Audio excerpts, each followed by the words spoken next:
Hello दोस्तों, मेरा नाम है सईद अनवर और आप सुन रहे हैं जिंदगी नामा। तो दोस्तों, पिछले एपिसोड में हमने बात किया था मौलाना अबुल कलाम आज़ाद के कुछ अनकहे अनसुने किस्से के बारे में। उनकी पैदाइश कहाँ हुई, वो किस परिवार से ताल्लुक़ रखते थे। तो दोस्तों, आज इस एपिसोड में हम बात करेंगे उनकी अद्भुत प्रतिभा के बारे में।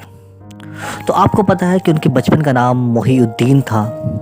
तो फिर आज हम उनकी अद्भुत प्रतिभा के बारे में जानते हैं।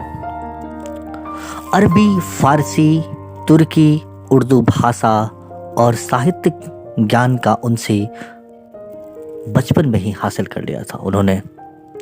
इसी के साथ इस्लामी विद्या जैसे कुरान और हदीस का ज्ञान भी वो दक्षता प्राप्त कर चुके थे इस मामले में। मात्र 15 वर्ष की आयु में ही उसने दरसे निज़ामी इस्लामी विद्या का मानक पाठ्यक्रम, जिसमें दर्शन, इस्लामी विधान, गणित, इतिहास जैसे विषय शामिल थे, पूरा कर लिया था। इसके साथ ही उसने कविता और लेख लिखना आरंभ कर दिया था, जो मानक पत्रिकाओं में प्रकाशित भी हुए। अनौपचारिक ढंग से उसने पढ़ाने का काम भी आरंभ कर दिया। उनका अपना एक पुस्तकालय था, जहां अनेक विषयों की ढेर सारी किताबें थी और वो नियमित ढंग से उन्हें पढ़ा करते थे। उन्होंने यह शिक्षा किसी मदरसे या स्कूल में नहीं, अपने पिता और उनके मित्रों से पाई थी। अपने निजी अध्ययन से उन्होंने अपनी क्षमता को और विकसित किया। कुछ वर्षों बाद उसने अंग्रेजी और फ्रांसीसी भाषा भी सीखी।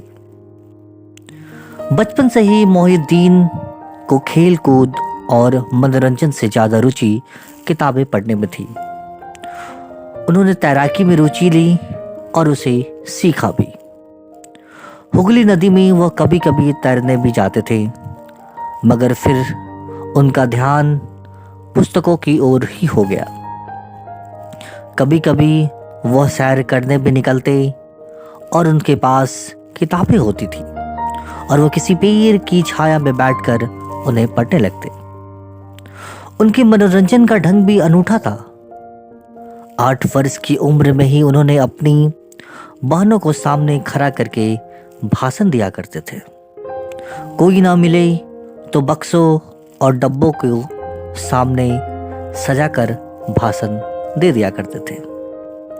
तब किसी ने यह भी नहीं सोचा था कि यही बच्चा एक दिन ऐसा अद्भुत वक्ता बनेगा, जो अपनी जादू भरी वाणी से हजारों की भीड़ को मंत्रमुग्ध कर देगा। दिनों दिन इस बालक की प्रतिभा निखरती गई, बढ़ती गई और उसमें नए आयाम जुड़ते गए। पहले एक कवि, फिर लेखक, पत्रकार, साहित्यकार, शिक्षाविद, दार्शनिक, राजनीतिज्ञ और धर्माचार्य के रूप में उसे बौद्धिक पहचान मिली।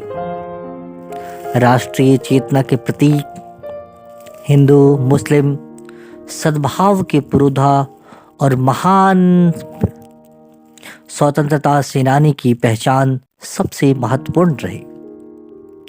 स्वतंत्र भारत में शिक्षा, विज्ञान, कला और संस्कृति के प्रशयदाता के रूप में उनकी एक अलग पहचान बनी।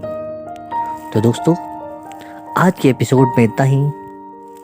अगले एपिसोड में हम जानेंगे कि बालक मोहिउद्दीन कैसे आज़ाद बन गया, मतलब उनका नाम कैसे मौलाना अबुल कलाम आज़ाद हो गया।